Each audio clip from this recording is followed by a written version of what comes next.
In the spring of 1607, after a perilous journey across the Atlantic Ocean, 104 English settlers finally set foot on the shores of Virginia.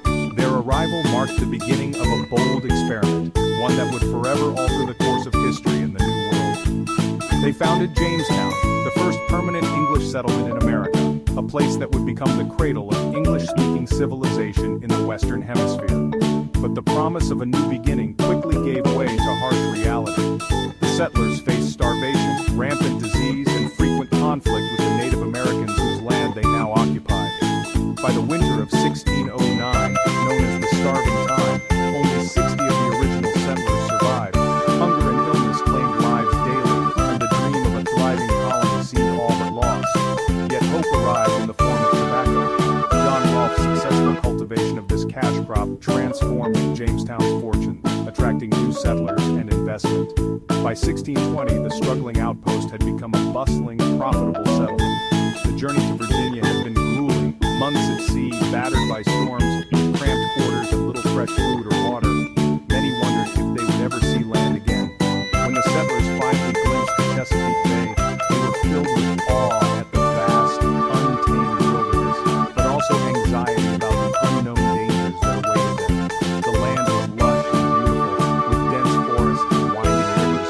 It was also unfamiliar and filled with challenges they could scarcely imagine. Most of the settlers were unprepared for the harsh realities ahead. Many were gentlemen unused to manual labor, and few had the skills needed to survive in the wild.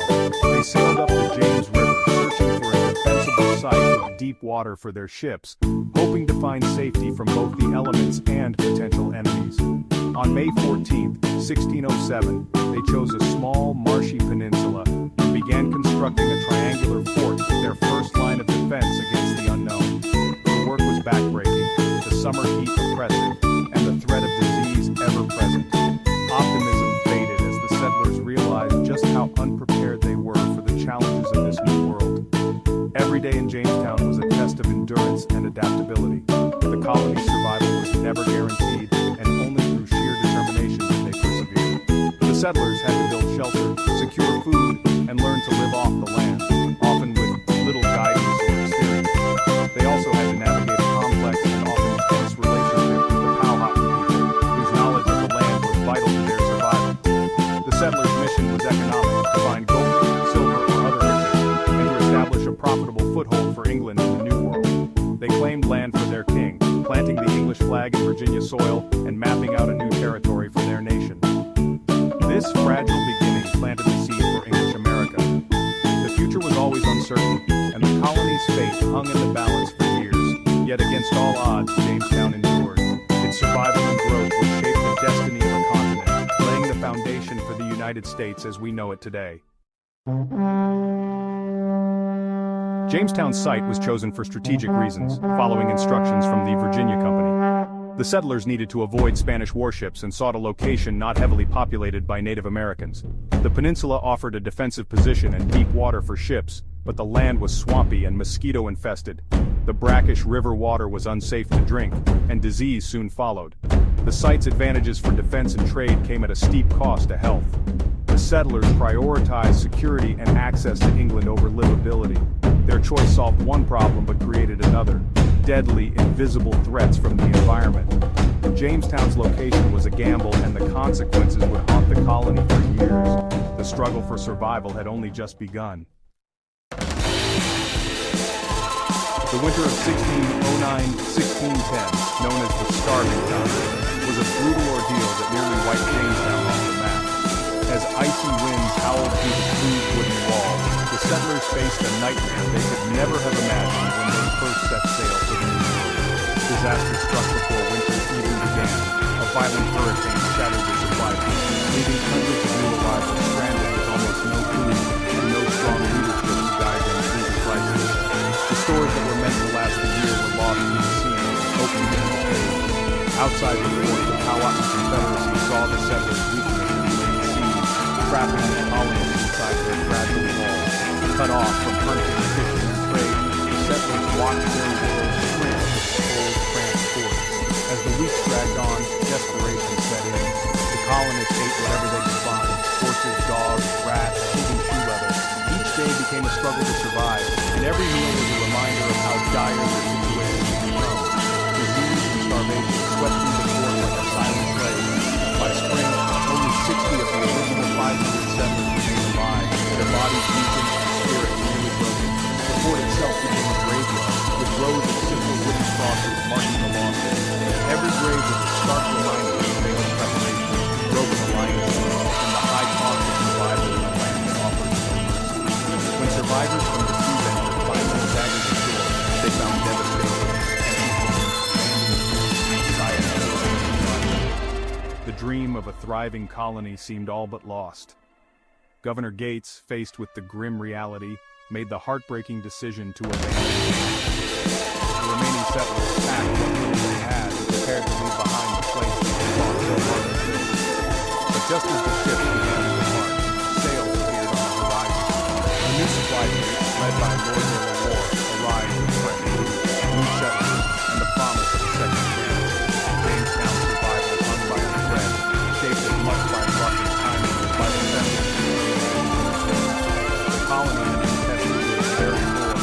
The starving time left scars on the land, on the survivors, and on the story of America that was never forgotten. The memory of that winter haunted those who lived through it. The English experiment in Virginia had nearly ended before it truly began, teetering on the edge of oblivion. But fate, and the timely arrival of reinforcements, kept the dream alive, allowing Jamestown to endure and become the first permanent English settlement in America. Captain John Smith's leadership was crucial in Jamestown's early years. He enforced the rule, "He that will not work shall not eat," forcing all to contribute. Smith's discipline and pragmatism brought order, shifting focus from gold to survival. He established trade with the Powhatan, securing vital food supplies. Smith's injury forced him back to England in 1609, just before the starving time. Without his leadership, the colony faltered. Many believe Smith's presence could have averted disaster. His legacy disciplines survival and a fighting chance for Jamestown. The relationship between Jamestown and the Powhatan Confederacy was a mix of trade, tension, and violence. The Powhatan, led by Chief Wahunsenakaw, were a powerful network of tribes with their own traditions and territories. Early trade brought mutual benefit, but misunderstandings and English expansion led to conflict. The English desire for land clashed with Powhatan communal values, sparking the Anglo-Powhatan Wars.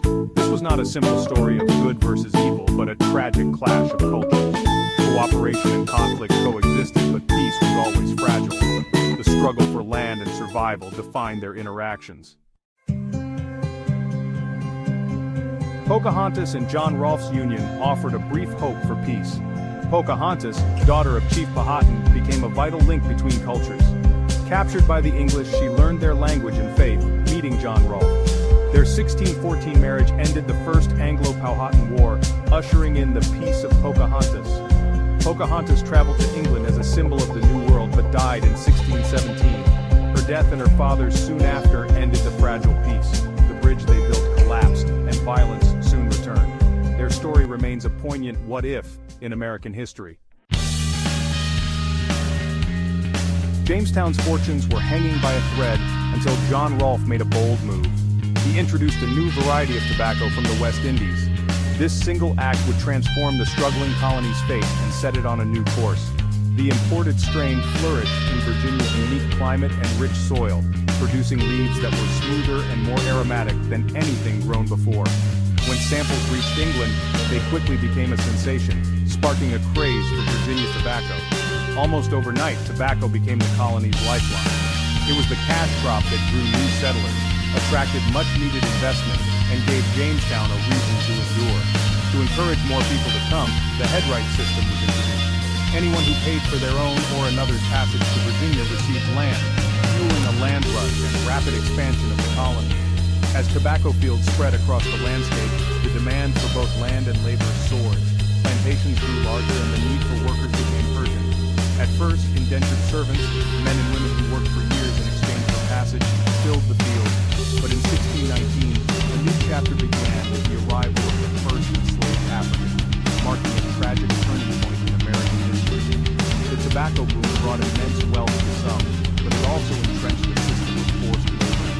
The prosperity of Jamestown was built on the backs of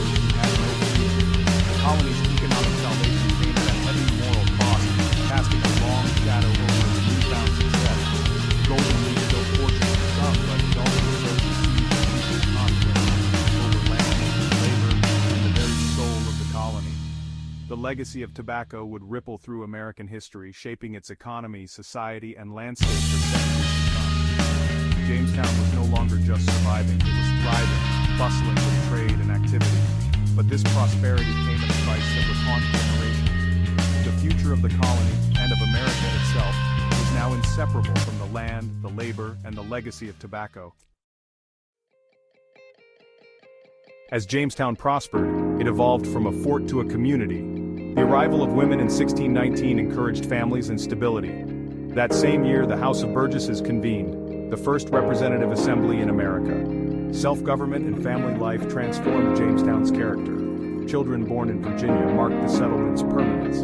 The focus shifted from mere survival to building a society. Disease and conflict persisted, but the foundation was set. In 1624, Virginia became a royal colony, ending the Virginia Company's control. Despite setbacks, Jamestown endured, spreading English culture and institutions. The seeds of a new nation were taking root. Jamestown's legacy is the birth of English-speaking America. Its survival paved the way for the 13 colonies and the United States. The House of Burgesses planted the idea of representative government, but Jamestown's story is also one of contradiction. Freedom for some, slavery for others. The arrival of enslaved Africans in 1619 marked the beginning of the profound American paradox. Jamestown's history is a blend of courage, cruelty, hope, and injustice. By studying Jamestown, we understand the roots of American ideals and its enduring struggle. The small fort on the James River was the crucible of the nation, with all its promise and problems. Jamestown's story is our story, complex, unfinished, and essential.